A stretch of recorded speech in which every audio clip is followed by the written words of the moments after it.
말 돌리지 않습니다. 할 말은 합니다. 직진본능 직설하고 용인대학교 최창렬 교수, 대통령 리더십 연구원의 최진 원장 두 분 오늘도 나오셨습니다. 어서 오세요. 네, 안녕하십니까. 네. 자, 오늘은 그 중동 사태 때문에 조금 늦게 시작했기 때문에 전후반부 공통 질문을 한꺼번에 다 해결해야 되겠습니다. 금주의 뜬 인물부터 최창렬 교수. 뭐 이런 말씀하셨는데 전 트럼프 대통령을 봤어요. 정말로 자신에게 주어진 권력을 자신에게 맞게 자기 이익에 부합하게 말이죠. 정확하고 효능적으로 사용한다. 이거 당위적으로 규범적으로 좋다는 얘기 절대로 아닙니다. 이번에 보세요. 이란을 그렇게 전격적으로 공격하면서 완전히 자기 페이스대로 몰고 가는 상황이거든요. 그러면서 볼 때 트럼프 대통령이 아무튼 간에 세계를 완전히 쥐락펴락하는 그 면모를 이번에도 여지없이 보여줬다. 알겠습니다. 최진 원장 금주의 뜬 인물. 세 사람인데 짧게 말씀드렸습니다. 민주당의 새로운 당권 주자로 계속 부각되고 있는 송영길 전 대표가 계속 지난주에서 올해도 언론 많이 장식하더라고요. 두 번째는 한동훈입니다. 배신자라고 낙인 찍혔는데 보수의 심장부 대구경부 서무시장에 가서 10,000명 운집해놓고 윤석열은 안 된다라고 기계를 발휘했는데 이게 언론에 쫙 났고 이건 좀 대단하다고 봅니다. 그리고 세 번째는 이준석인데 부정선거 유포론자들하고 4대 1로 맞서서 상당히 부정선거 반대론자였던 선봉을 우뚝 섰던 사람으로 상당히 좀 주목을 받았다. 알겠습니다. 금주의 진인물은요, 최창렬 교수. 더불어민주당의 강선우 의원입니다. 24일 날 국회에서 체포동의안 가결됐죠. 가결되고 본인은 여러 얘기를 했습니다만 이제 곧 영장 심사를 받을 거예요. 구속영장 청구가 된 상황이기 때문에 아무튼 자신이 말한 게 입증이 될지 모르겠습니다만 강선우 의원은 뭐 상당히 제가 볼 때는 비루한 모습도 보였고 일단 가장 진 인물이었다. 최진 원장은? 두 사람 보았습니다. 지금 뭐 TK가 뚫려도 속수무책이고 부동산 문제로 해서 말이 왔다 갔다 하는 장동욱 대표 그리고 부정선거 여전히 유포자로 말도 안 되는 논리를 펴고 있는 전한길 두 사람 꼽았습니다. 네. 자, 금주의 핫한 한마디까지 정리해 봅시다. 최창렬 교수는? 한동훈 전 대표가 대구 가서 했던 얘기 서문시장에서 죽이 되든 밥이 되든 뭐든지 하겠다. 이 얘기는 나서겠다. 뭐 재보궐선거 출마하겠다라는 얘기죠. 지방선거가 됐건 그 얘기고 또 하나가 이제 그 개항을 관련해 가지고 김남길 전 청와대 대변인이 열매가 어찌 땅을 밀어내려 하겠나 이렇게 얘기하면서 이제 송영길 전 대표를 옹호하는 것 같은 얘기를 하면서 뒤에 가서 한 얘기는 그렇다고 땅만 지키면 열매는 열릴 수 없다. 이런 한 걸로 봐서는 강한 의지를 표시하면서 여권 내에 교통정리 해 주시오. 라는 얘기에서 이건 상당히 의미가 있는 얘기였다. 자신의 페북에 쓴 얘기입니다. 그래서 제가 핫한 말을 꼽았습니다. 두 가지를요. 최진 원장. 요즘 이제 언론에 많이 퍼지고 있는 게 단어인데요. 한 단어. 유 이재명. 네. 지난번 이재명 대통령 취임 이후로 유 이재명 현상, 유 이재명 세력이 퍼지고 있다라는 내용인데 그러니까 민주당은 싫어하는데 이재명은 좋아하는 사람들이 최근으로 부쩍 활발하게 움직이고 있다. 특히 이게 합당 과정에서 합당에 반대하고 또 조국 정청래 김어준에 대해서는 강하게 반대하면서 이재명의 정책에 대해서는 강력하게 지지하는 이 이른바 유 이재명 그룹이 점점 영향력을 펼뜨리고 있다. 그렇죠. 이런 내용을 또 이재명 대통령이 본인의 또 SNS에 또 올렸어요. 내용을.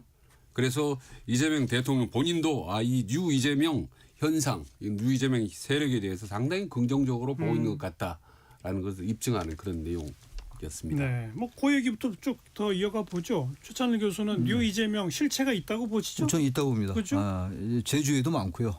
그 이재명 대통령을 표 찍지 않았던 사람들도 지금은 정말로 많이들 좋아해요. 그냥 그 이후에 이재명 대통령에게 같은 여러 가지 오해가 됐건 무엇이 됐건 간에 여러 가지 비판적인 게 많이 있었어요.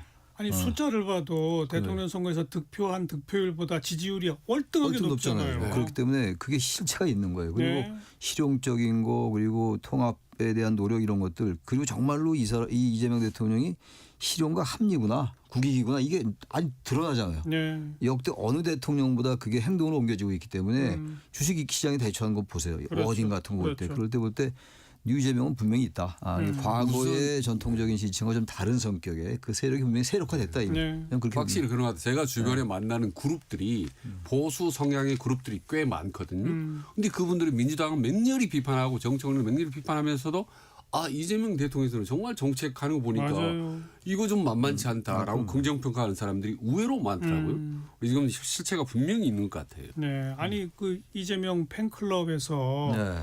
정청래, 이성윤 두 사람을 강퇴시킨다는 거, 글쎄 말입니다. 이런 네. 행동들. 네.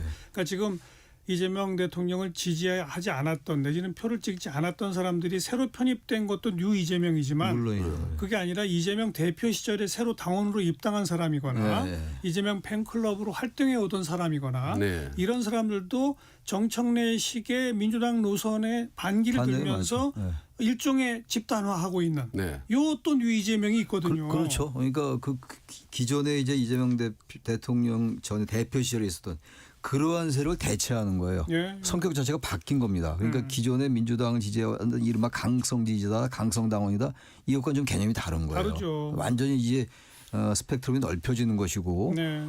흔히 말하는 중도 보수까지 같이 이제 포용되는 이러한 상황이기 때문에 이 뉴 이재명은 아주 적절한 단어 같아요. 이게 나온 게 이미 작년도예요. 이 단어 나온 거는 말이죠. 그래서 이제 모 신문사에서 이 뉴 이재명이라는 단어를 만들었던 건데 그게 점점 실체가 점점 불어나면서 이제 하나의 그 트렌드로 자리 잡아오고 있다. 예, 예. 그 신문에 칼럼도 나왔던 거 아니었겠어요? 저는 이게 여러 차례 강조해서 말씀드렸던 그 중도의 또 다른 얼굴이라고 보는 거거든요. 네, 네. 저는 중도층의 여러 개의 얼굴을 갖고 곳곳의 시기라는 상황에 맞게 거기에 이 맞춤형의 얼굴로 이제 표현되는 게 표출되는 게 바로 이제 중도층의 얼굴이라고 예. 보는 겁니다. 그래서 네. 앞으로 지방선거에서도 그리고 이후로도 상당히 유 이재명이라는 네, 네. 이 또 다른 이 새로운 세력이 남아 많은 그 역할을 하게 될 그 거라고 전에 봤습니다. 이제 이른바 개혁의 딸들 그래서 네. 개딸들이라고 네. 불리워진 사람들이 하나의 세력이었어요. 네.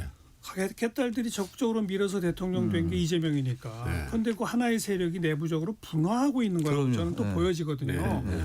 뭐 얼마 전에도 그런 표현 제가 썼습니다만 정청래, 조국, 유시민, 김어준 뭐 이런 사람들은 뭐 노무현, 문재인으로 이어지는 정통 민주당 세력의 눈에 볼 때 이재명은 어쨌든 외부에서 용병으로 들어온 글쎄요, 사람이란 말이에요. 김민석 총리도 한 20년 동안 밖으로 떠돌다가 온 사람이란 말이에요. 이러지 말고 우리가 주도권을 줘야 한다는 움직임을 보일 수 있는 건데 바로 그런 움직임을 보면서 개딸들이 분화되는 거예요. 그럼요. 한편에서는 그쪽 편을 드는 사람이 있는가 하면 한편에서는 지금 그때가 아니야. 네. 이재명 시대야. 라고 이재명 편을 손에 들고 오히려 그런 당권 다툼에 나서고 있는 그 세력들을 오히려 좀 비토하는. 그렇죠. 그러다 보니까 팬클럽에서 강제 탈퇴까지 시키는 거 아닙니까? 네. 바로 이런 면에서 보면 저는 이건 민주당을 강화시키고 폭을 넓히는 당연하죠. 과정이다. 예. 이렇게 볼 수 있다는 거죠. 과거에 지금 말씀하신 그 조국 그리고 정청래, 유시민, 김어준 이런 분들은 이제 아주 좋게 포장하면 아주 이른바 정통 민주개혁 세력이다.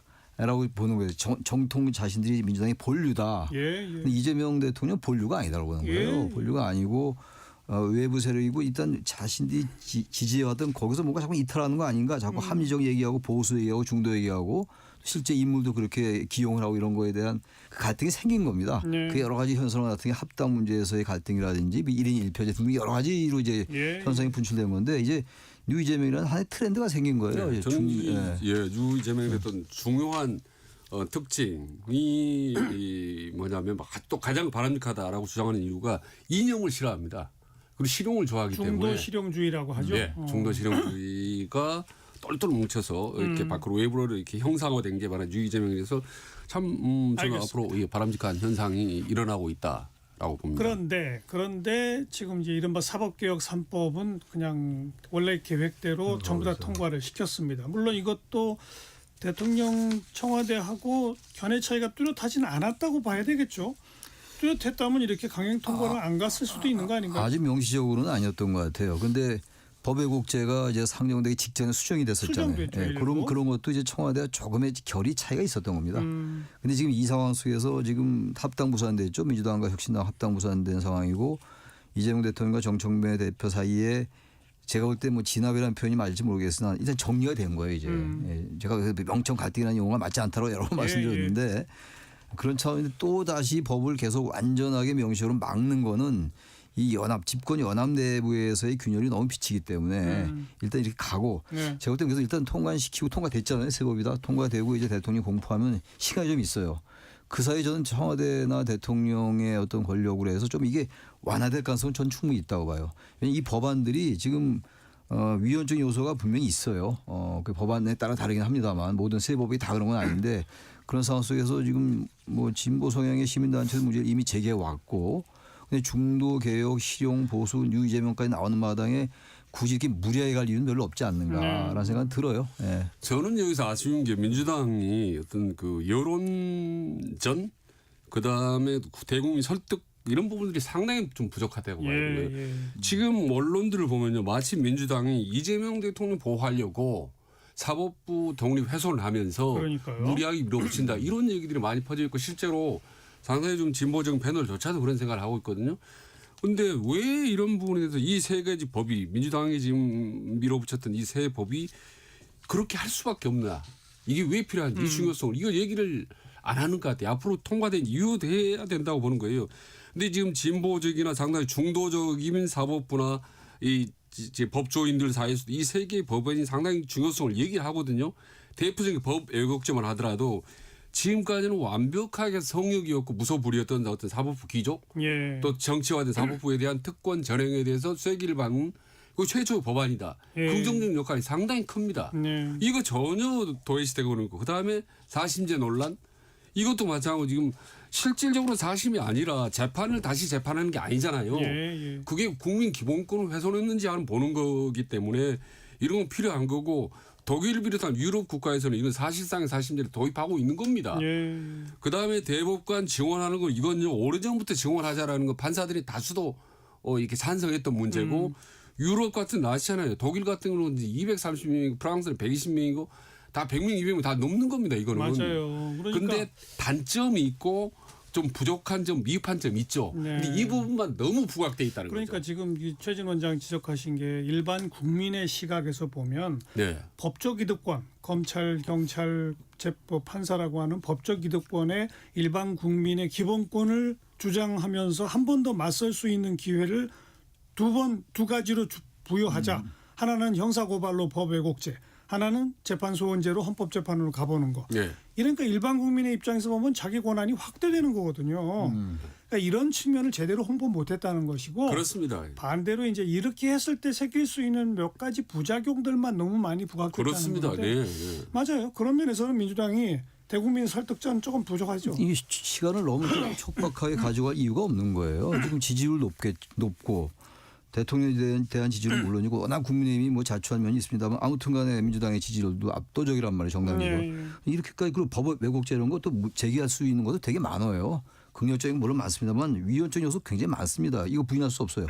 여러 가지 장단점이 있기 때문에 그리고 소수자를 보호한다고 하는데 결국 소수자가 오히려 손해 볼 수도 있는 것도 있어요. 이 법에 따라서 보기에 따라서 이거 대단히 논쟁적인 법률안들이기 때문에 그 사법 체계를 완전히 80년의 사법 체계를 바꾸는 거거든요. 그렇다면 이걸 이렇게 급히 서둘 이유가 없다라는 거예요. 이 법이 잘못됐다는 게 아니라. 그런데 아무튼 이미 통과는 됐고 됐어요 일단. 근데 이제 후속 조치들을 어떻게 저는 보완해 해나가느냐. 나갈 거라 좀 봅니다. 이거 네. 그대로 갖고 갈 수 없어요. 저는 그 정도로 상당히 동의합니다만 민주당이 급하면 더 급한 대로 도의 국민들에 대한 설득 작업을 설득을 더 해야죠. 전방위로 펼쳐야 되는 거죠. 그렇죠. 알겠습니다. 어. 자, 그리고 아까 뭐 장동혁 대표 언급이 나왔고 한동훈 전 대표 언급이 나왔는데 우리가 조금 아까 이제 뉴민주당 얘기하면서 민주당으로서는 건강한 경쟁 구도다. 뭐 이렇게 얘기를 했는데 근데 이제 국민의힘은 반대죠. 네. 그죠? 보수를 공감시킬 수 있는 그런 당이 아니라 보수의 극히 일부 쪽으로 찌그러져가는 정당으로 가고 있다. 네. 근데 우리가 이제 그렇게 계속 볼 수밖에 없는 거 아니에요? 그렇죠. 근데 다선 중진들이 조금 움직이고는 있는데 어떻게 효과가 있을까요? 전혀 효과 없을 것 같아요. 다선 중진회의가 열렸었잖아요. 네. 지난주에 열렸는데 저 같으면 제가 중진이라면 저기 그 장동혁 대표한테 서류를 내밀면서 여기 사인해라. 이렇게 이 정도 나와야 돼요. 그 대표 그만두셔 당신. 이 정도 해야지 중진으로서 의미가 있지. 그런 말 누가 못하니까 우리 방송에서 하는 것보다 훨씬 수위 낮은 얘기들을 했더라고요. 거기에 대해서 장동혁 대표는 경청하겠다. 고민해보겠다. 뭘 고민하겠다는 겁니까? 거기서 제가 볼 때 국민의힘은 뭐 여러 번 뭐 말씀을 드린 거긴 합니다만 정말 이 미래가 안 보여요. 그리고 이대로 가는 거예요. 가면서 이제 지방선거 괴멸적 참패할 것 같고 그러고 난 다음에 새싹이 날지 안 날지 모르겠는데 지금 봐서는요 새싹이 날 것 같지도 않아요. 왜냐하면 장동욱 대표의 기득권이 당권이 그대로 갈 것 같거든요.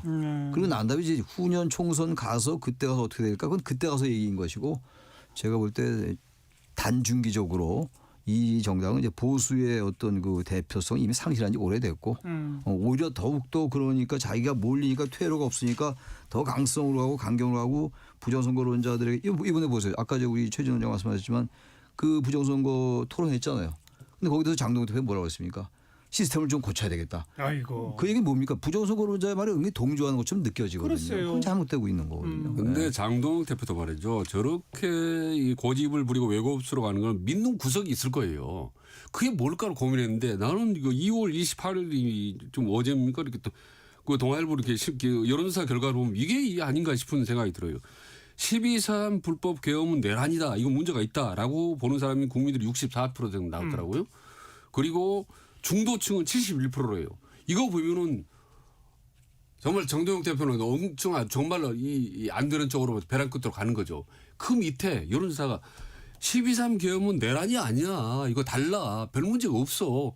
라고 보는 국민의힘 지지층이 68%나 됩니다. 국민의힘 지지층. 예, 국민의힘 지지층. 그러니까 이 얘기는 뭐냐면 말이 국민의힘 지지층이 실제로는 국민의힘은 강성 지지층이라고 표현하는 거. 네. 그래서 이런 데이터가 나오기 때문에 장해찬이가 말은 당원들 여론조사하면 70%가 윤석열과 함께 가자고 합니다라고 얘기하는 것과 일맥상통한 거예요. 그게 동아일보 보도인가요? 예, 동아일보 보는데 2월 25일 어디서 조사한 건지 좀 자료 좀 찾아주시기 바라고요. 그거 출처를 밝혀야 됩니까? 제가 네. 볼 때 그거 같은 비슷한 얘기인데 아마 저도 추론이에요. 장 대표가 지금 지방선거의 그 투표율이 낮았어요. 2022년도에 50.9%밖에 안 됐는데 지방선거 투표율이 낮으니까 강성 지지자들 결집된 이 유권자가 필요하다고 보는 것 같아요. 아이고. 저거 계속 한다면 그것도 말이 안 되다고 저는 느끼지만 생각하지만 그러니까 이번엔 지방선거는 일단 우리가 이렇게 이 극우 쪽하고 가야 된다고 생각하는데 그 큰 착오가 뭔가면요. 2018년도나 2014년도는 그렇지 않았어요. 투표율이 높았어요. 네. 2022년도만 유난히 50.9% 낮았던 거예요. 네. 그걸 모르고 이러고 있는 건데 모를 리가 없을 겁니다 아마. 네. 그냥 자기 당권으로 가겠다는 거예요. 그 다음은 그때 가서 보자. 이제 퇴로가 없어요. 양 네. 대표는요. 네. 아니 제가 보기에는 이제 이런 거예요. 그 정통 보수 정당의 핵심 지지층은 원래 아주 보수적이에요. 아주 보수적이죠. 네. 그런데만 아주 보수적인 사람들이라 해도 자기들이 선거에 이기려면 뭐 조금 그 유화적인 그쵸, 사람들을 영입해야 한다는 걸 알고 용인해 줘요. 그런 거 아닙니까? 그렇죠. 그렇게 왔죠. 역대 선거가 네. 그랬어요. 다 그래 그런데 왔습니다. 지금은 그 아주 보수적인 사람들이 바로 윤석열 문제와 계엄과 내란 문제에서 서로 넘어갈 수 없는 강이 생겨버린 생겼어요. 거예요. 그러니까 여기서 한동훈과 그 장동혁의 분화가 생기고 그 거기서 한동훈 쪽으로 뭔가 간판 스타를 내걸어야 그나마 선거에서 이기는데 해볼 만한 건데. 이게 넘을 수가 없는 강이 생겨버린 이른바 거예요. 이제 탄핵한 계엄의 바다가 생긴 거예요. 네. 그걸 넘을 생각도 없는 것이고 더 이상 아무런 기대도 뭐 전 원래 기대 안 했습니다만 점점 상황은 악화되고 있다. 2월 19일 날 뭐 나아질 거라고도 보수 쪽에서 얘기 많이 했잖아요. 전 일 듣고 기대하지 않았어요. 네. 그들의 한 행태나 그 양태가 다 그래 왔잖아요. 근데 지금 2월 19일 지난 지 오래됐는데 자, 더 강화되고 있습니다. 그건 그게. 그렇고 네. 그러면 대구 서문시장 간 한동훈 이번에 무소속 출마를 거의 기정사실화했다고 보시죠? 뭐 저는 그렇게 얘기한 거예요. 죽이 되든 밥이 되든 뭐가 네, 하겠다. 네. 출마하겠다는 얘기예요. 이 얘기는. 그러나 그게 대구에서 출마하겠다는 얘기는 저는 아니라고 봅니다. 이게 그 이 대구에서 얘기했으니까 이게 대구에서 출마하겠다는 암시 아니냐. 그런데 저는 그렇게 생각은 안 해요. 왜냐하면 보궐선거가 대구에 있을지 없을지도 몰라요. 몰라요. 아직. 만약 이진숙 전 방통위원장이 나오면 예. 그 자리가 안 생긴다고요. 보궐선거 자리가. 예. 문제는 지금 대구가 뚫릴 것 같다는 얘기 아니겠습니까? 지금 저 상태로 가면 계속 지지율이 그러니까 대구 같은 경우는 사실 3번 무너졌다고 봐요. 첫 번째는 12.3 계엄 때문에 윤석열 때문에 너무 실망한 상태에서 멍하나 허망한 상태에 있다가 두 번째로 2단계로 이제 뭐 장동혁하고 한동훈 되고 치열하게 싸우면서 완전히 또 한 번 떨어졌고 그 다음에 3단계가 이제 그나마 정치에 관심 없는 대구 경북 시민조차도 뭔가 좀 나아질까 했는데 행정 통합 문제 됐습니까? 그러세요. 이걸로 또 갈라지니까 이게 뭐냐라고 해서 완전히 그냥 뒤로 쭉 빠져버린 것 같아요. 대구 경북 시민들이. 네, 네. 그럼 민주당 입장에서 때는 이때다 거기서 최고위원 했지 않습니까? 할만한 거죠 이제 대구 시민. 그 뭐 김부겸 아니 뭐전 당 얘기 나오는 지도부가 거고. 대구 경북 지역의 의원들 의견도 안 듣고 그냥 통합 반대 이게 말이 말이 안 됩니까? 돼요. 아 진짜 참. 이게 정무적 판단도 떨어지는 거고 뭐 이익도 잘 계산도 못하는 것 같아요. 오로지 무조건적으로 이 대구 통합 경북 그것도 좀 막은 이유가 제가 볼 땐 그렇습니다. 이게 민주당이 추진하는 거니까 일단 반대하자 그렇죠. 그건 것 같아요. 예. 뭐 자신들이 유리한이 아니라 그냥 전략적 판단은 전혀 없는 거고 근데 민주당이 했으니까 일단 반대. 그래야 그 대구 시민이나 경북 도민들이 우리를 지지할 거야라는 정말로 시대착오적이고 퇴행적이고 이제 아주 이 논리적이지 않은 생각에 그러니까요. 젖어 있어요. 그래야 이게 설명이 되는데 참으로 이상한 정당입니다. 아무리 봐도 논리적으로 잘 납득되지 않는 그런 면이 너무 많아요. 하다못해 행정적인 통합 문제조차도 이해가 안 가는 거예요. 그건 자신들 이익을 위해서라도 통합이 찬성해야 되거든요. 일단 글쎄요. 해놓고 나중에 뭐 얘기를 하든가 네. 이래야 되는데 이거 반대부터 해놓고 또 통합한다는 거 아닙니까 또 지금 이제 와서 뭐라고 그러겠어요. 그거 안 바꿀 수가 없죠. 안 바꿀 수가 없죠. 해당 지역의 예, 국회의원들이 모여서 표결까지 했는데. 했는데 반대 방법이 없죠. 예. 네. 자, 이처럼 이제 양당의 모습 비교해드린 게 벌써 뭐 몇 달째 몇 지금 달째죠. 지속되고 있는 예. 상황이고 잠깐 언급됐습니다만은 그 뭐 부정선거 관련된 뭐 토론 생방송 네. 7시간 뭐 토론 예. 뭐 어제 우리 그 각설하고 시간에는 뭐 이런 토론을 왜 했는지 모르겠다가 지배적이었는데 네, 뭐 저도 그렇게 생각합니다. 최 교수도 그렇게 저는 보세요? 저 원래 전부터 그랬잖아요. 이거는 할 필요가 없는 토론이다. 예. 이거 아무 의미가 없는 토론이고 별로 관심도 없었어요. 그리고 워낙 말 자체가 안 되는 건데 그걸 토론이라고 이제 하니까 이준석 대표가 자신의 존재감 키우려는 토론이었어요. 이거는 그렇죠. 별로 의미 없어요. 제가 볼 때. 어. 그렇다고 이게 정말 완전히 부정선거 원래 부정선거는 없다고 다 돼 있어요 지금.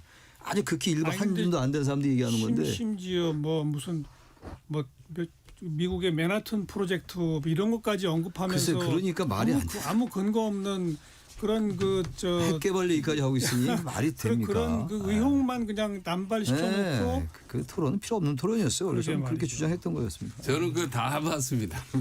저는 안 워낙 봤습니다. 재밌어가지고 여론조사 아니 이제 여론조사란다. 예, 유튜브에 대결하는 건데 정말 뭐 거대한 카르텔에 있다는 거 아니겠습니까? 부정선거를 이렇게 움직이는 카르텔에 이제 포함된 게 중국도 있고 이를테면 조이대 대법원장도 있고 거기도 검찰도 있고 그래서 마치 그 유령 같은 거대한 커넥션들이 카르텔이 보이지 않게 뭐 이게 투표할 때 개표할 때 일사불란하게 움직이는 이 모습을 얘기하는 건데 정말 영화도 그렇게는 이제 못 거기 있는 만들겠더라고요. 사람들은 그런 주장 해왔지만 공당의 야당 대표란 분이 거기다 논평이 그래서 시스템을 잘 우리가 해야 됩니다. 이렇게 얘기할 건 아닌 거죠. 그러니까요. 그건 부정선거론에 동의하게 충분히 해석될 수 있는 발언을 한 거거든요. 그렇게 하면 안 됩니다. 아무리 자신의 어떤 당권이나 이런 것 때문에 간다 하더라도 정말 제1야당 공당의 대표 자격이 없다. 그 말씀을 밖에 드릴 수가 없어요. 정말. 예. 네. 그 토론을 제가 학교에서 강의할 때 예. 토론의 주제로 적합하지 않은 것이 있어요. 그렇죠. 그게 뭔지 아세요? 모르겠습니다. 뭔가 정답이 하나 있는 거는 토론의 주제가 될 수 없어요. 될 수 없죠. 이거 정답 있는 거 아닙니까 이거? 그러니까 누가 살인자냐 살인자가 아니냐는 법정에서는 토론하지만 일반적 토론의 주제가 되지 않아요. 되지 않죠. 근데 이거는 명백한 하나의 사실이 있는 사안을 왜 토론을 합니까? 그래서 토론이 의미가 없다고 얘기했던 겁니다. 예. 자, 아무튼 뭐 그런 얘기고요. 아까 그 최진 원장이 네, 인용하셨던 여론조사는 지난 2월 24일부터 26일까지 한국갤럽이 전국 18세 이상 1,000명을 대상으로 한 조사고요. 표본 오차 플러스 마이너스 3.1%포인트입니다. 자세한 내용은 중앙선거 여론조사 심의위원회 홈페이지를 참조하시면 되겠고요. 요 얘기 안 하면 뭐라고 그렇죠. 지적을 내가 때는 받아요. 갖고 와야 돼요. 써와야 돼. 원래 예, 앞으로는 찾아보겠습니다. 예. 그러니까. 한동훈 대표가 무소속으로 어디 나가서 되면 그 여권 국민의힘 보수 정치권에 뭔가 지각 변동이 생길 수 있을까요? 전 생긴다고 봅니다. 예, 생긴다고 봐요. 아무리 장동혁 기득권 당권 뭐 강성 지지가 있다 하더라도 그리고 배신자 프레임이 한동훈 전 대표에게 있다고 하더라도 네. 살아 돌아오는 것과 네, 그렇지 않으면 하늘과 땅 차이예요. 그렇죠. 예, 바뀔 겁니다. 아마. 하늘과 땅 차이인데 저는 설령 지더라도 그리고 막판에 저는 뭐 유턴해서 안 나간다 하더라도 저는 한동훈이 존재감 충분히 부각됐고 네. 저는 그 당 비당권파의 대표 주자가 될 수 있을 정도로 상당히 좀 많이 부각이 됐다고 봅니다. 지금 이분은 지금 뭐 보수의 배신자라고 돌멩이가 날아올 정도로 지금 살벌한 상황인데 서문시장에 가서 10,000명이 넘는 사람 모아서 말이죠 막 포효하는 걸 보고 네. 이 한동훈 대표 본인 입지가 아니라 본인을 지지하는 사람들을 위해서 나름대로 한번 예, 승부수를 던졌구나. 던져야죠. 라는 느낌을 받았습니다. 아니, 그러니까 그때 이제 우리 차장님 교수님 말씀하셨지만요.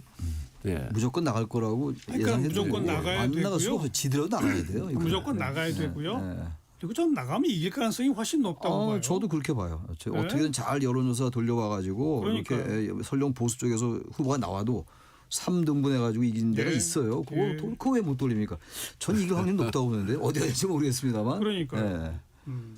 대구에 나갈 수 있을지는 모르겠습니다. 나가서 자, 될 수 있을지는 모르겠습니다. 오늘 직진본능 직설하고는 이렇게 조금 짧게 끝내도록 할게요. 용인대학교 최창렬 교수, 대통령 리더십 연구원 최진 원장 두 분 고맙습니다. 네, 고맙습니다. 네, 감사합니다. 네. 오늘 3.1절이고 해서요. 마지막 노래 한돌의 홀로 아리랑 들으시고요. 다음 주말 뵙겠습니다. 안녕히 계세요.